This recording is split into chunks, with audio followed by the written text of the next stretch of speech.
কিন্তু তার সব প্রশ্নের উত্তরের পরেই কেউ একজন রং লিখে সবার কাছে মেসেজ দিচ্ছিল।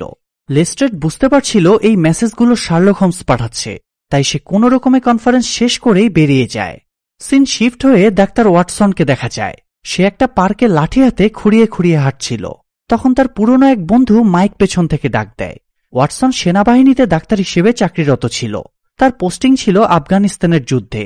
সেখানে সে এমন সব ঘটনার সম্মুখীন হয়েছিল যার ফলে সে মানসিকভাবে ট্রমাটাইজড হয়ে পড়েছে। সে যুদ্ধে আহত হওয়ার পরে চাকরি থেকে রিজাইন দেয়, আর এখন সে নিজের মানসিক পরিস্থিতি স্বাভাবিক করার চেষ্টা করছে। তো যাই হোক, ওয়াটসন মাইককে জানায় সে একজন ফ্ল্যাটমেট বা রুমমেট খুঁজছে। এটা শুনে মাইক তাকে শার্লক হোমসের কাছে নিয়ে যায়, কারণ শার্লকেরও একজন রুমমেটের প্রয়োজন ছিল। শার্লক ওয়াটসনকে প্রথম দেখাতেই জিজ্ঞেস করে আফগানিস্তান নাকি ইরাক। প্রশ্নটা শুনে ওয়াটসন বেশ চমকে যায়। বিস্ময় কাটিয়ে ওয়াটসন বলে রুমমেট হওয়ার জন্য তাদের আগে একে অপরকে জানা উচিত। তখন শার্লক ফটফট করে বলতে শুরু করে, তুমি একজন আর্মি ডাক্তার, তোমার আফগানিস্তানে পোস্টিং ছিল, তোমার